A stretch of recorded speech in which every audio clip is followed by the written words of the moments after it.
America की क्रांति। America की क्रांति। अमेरिका आज दुनिया का सबसे सुपर पावर और सबसे शक्तिशाली, सबसे बलशाली, सबसे ताकतवर देश माना जाता है। लेकिन क्या आप जानते हैं कि अमेरिका पर एक दिन ब्रिटेन का राज्य था? क्या आप जानते हैं एक दिन अमेरिका पर ब्रिटेन का राज्य था? आप जो साम्यवाद और पूंजीवाद की लड़ाई थी सोवियत यूनियन और अमेरिका में, और पूंजीवाद का एलाई अमेरिका हुआ कर, अमेरिका है पूंजीवाद का एलाई, वाद का एलाई। पूंजीवाद का एलाई मतलब होगा है कि एक निकाय, पूंजीवाद का एक एलाई समझ लेते हैं। पूंजीवाद का एलाई अमेरिका हुआ करता, अमेरिका हुआ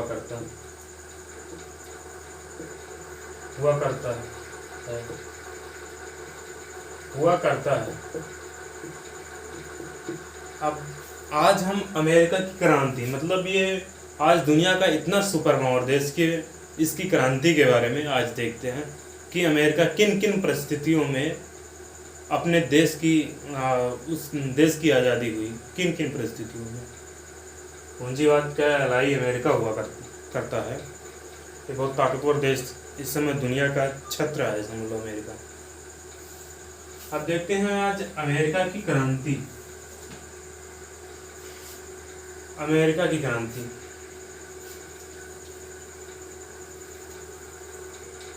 16वीं शताब्दी आते आते 16वीं शताब्दी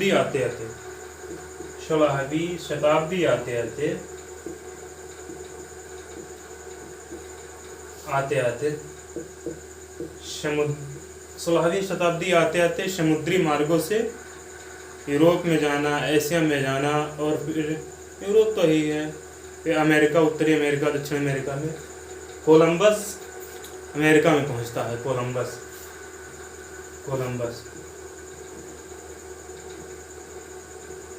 अमेरिका में पहुंचता है।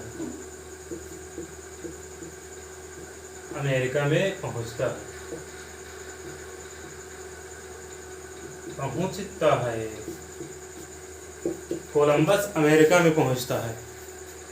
तब से 16वीं शताब्दी से लेकर हर तरीके से शोषण हुआ अमेरिकियों का।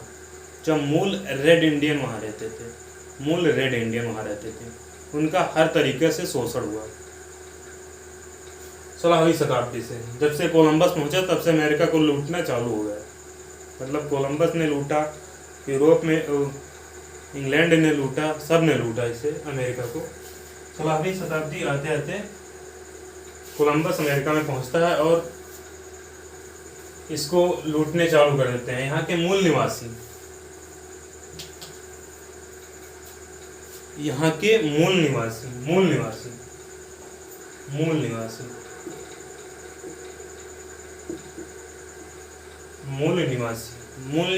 रेड इंडियन, यहाँ के मूल निवासी थे जो रेड इंडियन थे। उन्हें खदेड़ कर दक्षिण अमेरिका, मतलब कि अमेरिका के उस पार्ट में भेजा जाता जहाँ कुछ नहीं पैदा होता है। इन्हें खदेड़ दिया जाता है।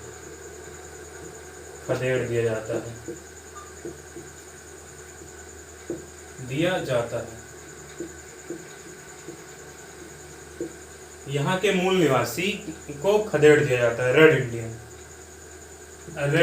थे।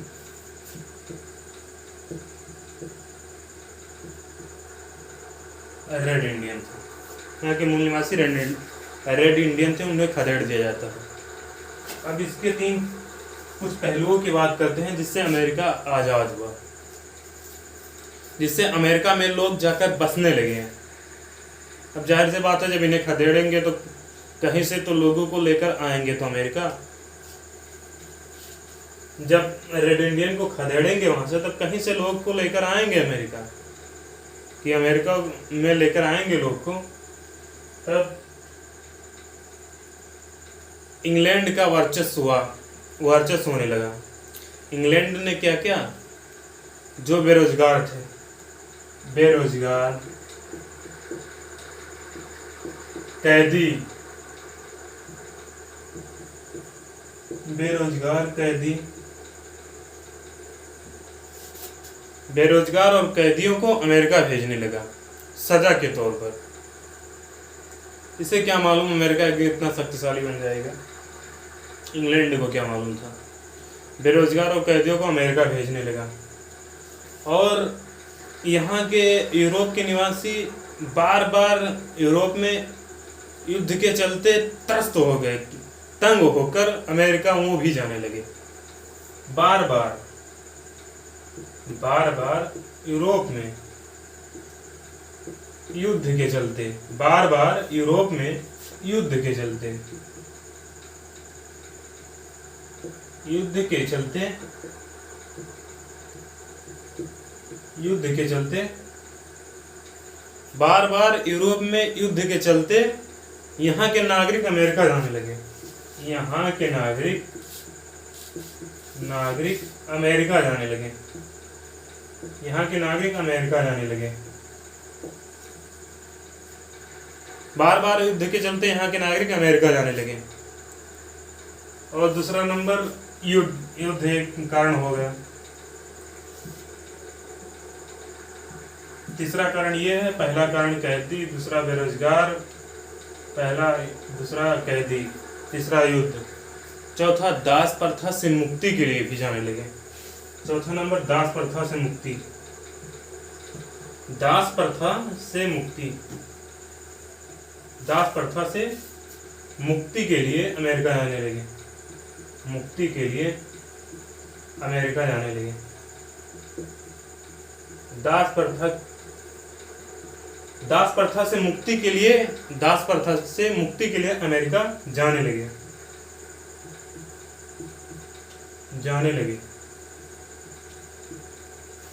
दास प्रथा से मुक्ति के लिए अमेरिका जाने लगे।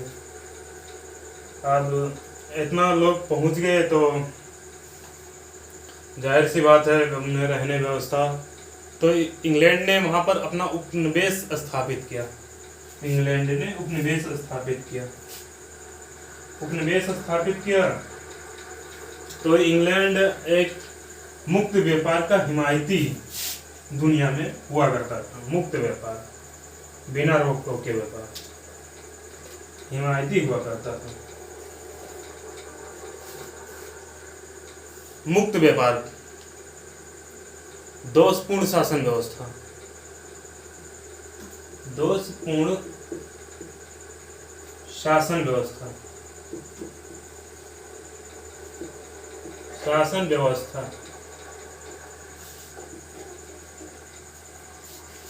दोषपूर्ण शासन व्यवस्था, मुक्त व्यापार नीति, मुक्त व्यापार नीति, मुक्त व्यापार नीति और हस्तक्षेप नीति। मुक्त व्यापार, हस्तक्षेप नीति, हस्तक्षेप नीति यानी सीमित,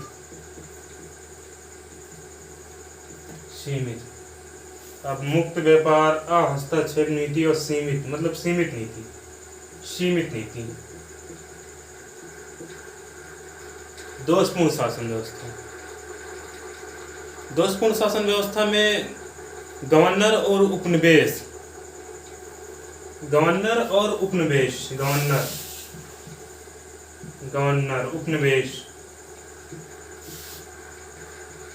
उपनिवेश हुए थे जो मतलब कि ये पूंजीवादी लोग थे, मतलब अमीर तबके के लोग थे, अमीर तबके के लोग अमीर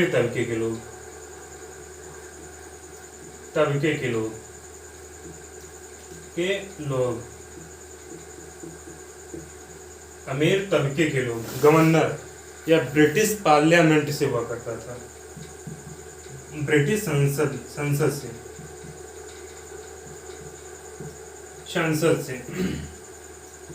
ब्रिटिश संसद से। ये उपनिवेश अमीर तबके के लोग होते थे, गवर्नर ब्रिटिश संसद के। अब जो उपनिवेश उपनिवेश कहते मुझे इस पर कर नहीं देना है, और गवर्नर जबरदस्ती उस पर कर थोप देते थे, और उपनिवेश की कोई बात नहीं सुनते थे। गवर्नर उपनिवेश की बात नहीं सुनते थे, गवर्नर उपनिवेश की बात नहीं सुनते थे, उपनिवेश की बात नहीं सुनते थे, की बात नहीं सुनते थे, नहीं सुनते थे, नहीं सुनते थे, सुनते थे, और जबरदस्ती कानूनों को लाद देते थे। जबरदस्ती जबरदस्ती कानूनों को लाद देते थे, कानूनों को लाद देते थे,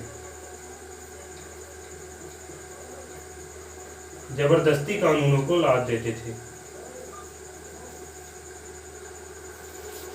ब्रिटिश सांसद मतलब गवर्नर हुआ करते थे, और गवर्नर उपनिवेश की बात नहीं सुनते थे, जबरदस्ती इन कानूनों को लाद देते थे, जबरदस्ती इन कानूनों को लाद देते। तो जाहिर सी बात है उपनिवेशों को गुस्सा, अमीर तबके के लोगों को गुस्सा आया होगा। यह एक कारण था। मुक्त व्यापार हस्तक्षेप नीति देखते हैं।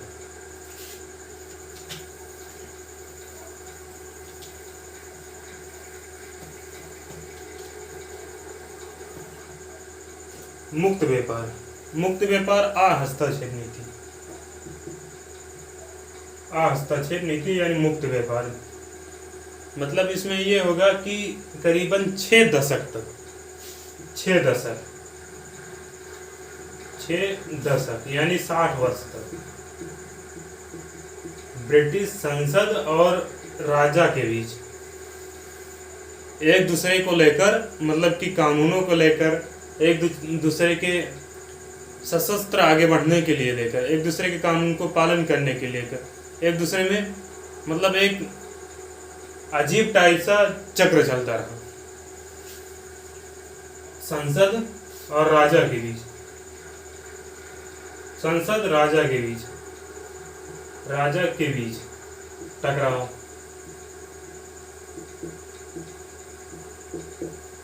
संसद और राजा के बीच टकराव, संसद और राजा के बीच टकराव की स्थिति ओह पोह की स्थिति हो गई थी 6 दशक तक। इससे कोई खास उपनिवेशों पर पकड़ नहीं बना सके, इससे कोई खास उपनिवेशों पर पकड़ नहीं बना सके, इसलिए उनकी पकड़ उपनिवेशों पर सीमित ही रह गई। यह एक कारण था,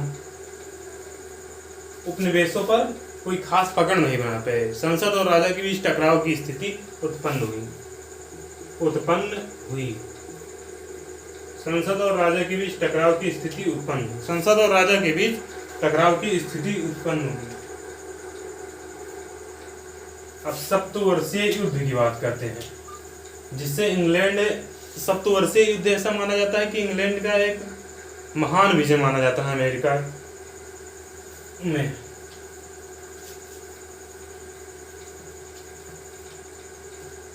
सप्तवर्षीय युद्ध, सप्तवर्षीय युद्ध, सप्तवर्षीय युद्ध,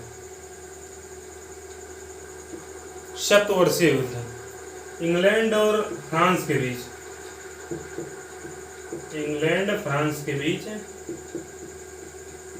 इंग्लैंड और फ्रांस के बीच 7 वर्ष तक युद्ध चला, जिसमें फ्रांस की हार हुई। 7 वर्ष के युद्ध के बाद, वर्ष के युद्ध के बाद, युद्ध के बाद इंग्लैंड ने फ्रांस को हरा दिया, इंग्लैंड ने फ्रांस को हरा दिया, फ्रांस को हरा दिया।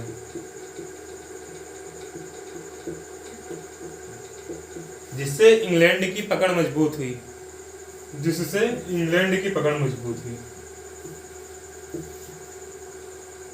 जिससे इंग्लैंड की पकड़ मजबूत हुई, इंग्लैंड की पकड़ मजबूत हुई। मजबूत हुई, मजबूत हुई। और उसने फ्रांस को कनाडा से पीछे ढकेल दिया। फ्रांस को कनाडा से पीछे ढकेल दिया। कनाडा से पीछे ढकेल दिया। पीछे ढकेल दिया। इंग्लैंड ने फ्रांस को कनाडा से पीछे ढकेल दिया और इससे इंग्लैंड का वर्चस्व बढ़ा। अब इसके बाद देखते हैं नौ संचालन कानून। नौ संचालन कानून जिससे ब्रिटेन को समुद्र में सबसे मतलब कि उसकी नौसेना इतनी मजबूत थी उस समय पूरे विश्व में कि उसकी टक्कर कोई ले नहीं सकती है। ये नौसेना वाला जो एक कानून था ये भी बहुत महत्वपूर्ण था। सप्तवर्षीय युद्ध, उसके बाद नौसेना संचालन, नौसेना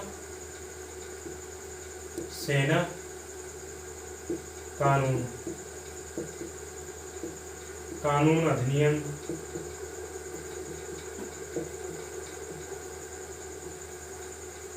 नौसेना कानून या कानून अधिनियम या अधिनियम। इसके तहत अमेरिका से आने वाली जहाज़ों को ब्रिटेन के बंदरगाहों से होकर जाना पड़ेगा। इसके तहत अमेरिका से आने वाली जहाज़ों को ब्रिटेन के बंदरगाहों से जाना पड़ेगा। जहाज़ों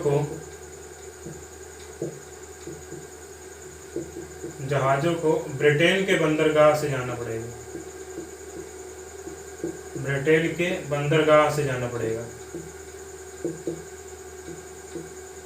बंदरगाह से जाना पड़ेगा।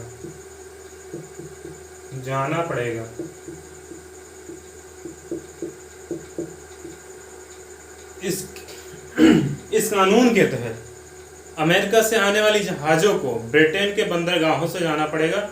इससे ब्रिटेन का मतलब कि बंदरगाह यानी कानून मतलब कि बंदरगाह पोर्ट डेवलप हुआ, जिससे बड़ी बड़ी जहाज़ों का निर्माण होने लगा।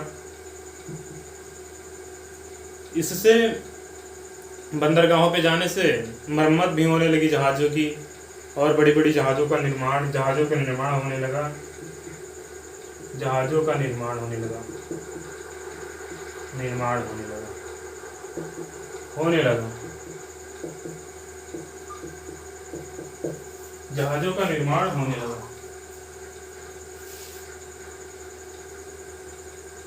इससे जहाज़ों का निर्माण होने लगा। व्यापारिक अधिनियम। देखो, किसी देश अगर स्वतंत्रता क्रांति किसी देश में होती है तो कोई एक कारण नहीं रहता, उसमें बहुत से कारण होते हैं कि उस देश की अर्थव्यवस्था तबाह कर दे, उस देश के व्यापार ऐसा सीमित कर देते हैं, उस देश के नागरिकता को, मूल अधिकार को ऐसा सीमित कर देते हैं कि अथाह एक बार उबाल मारता है जनता को और फिर वो स्वतंत्रता में बदल जाता है। अब व्यापारिक अधिनियम देखते हैं।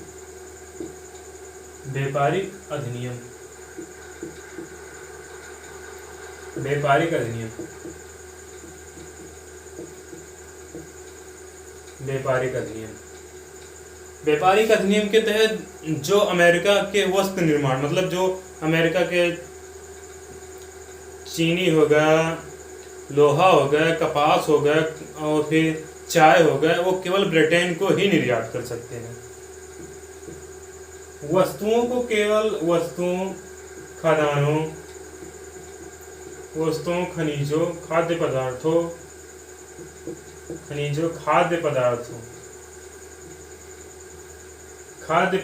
को केवल ब्रिटेन को निर्यात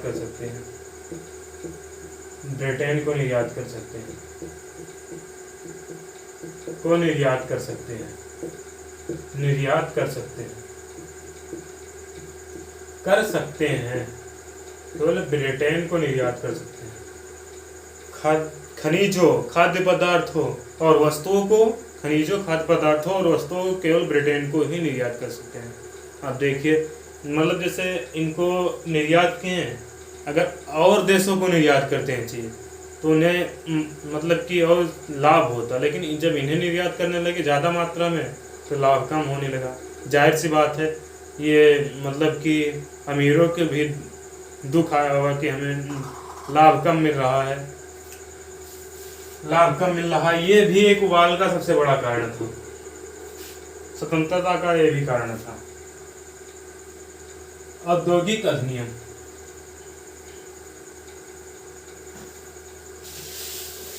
औद्योगिक अधिनियम, औद्योगिक अधिनियम,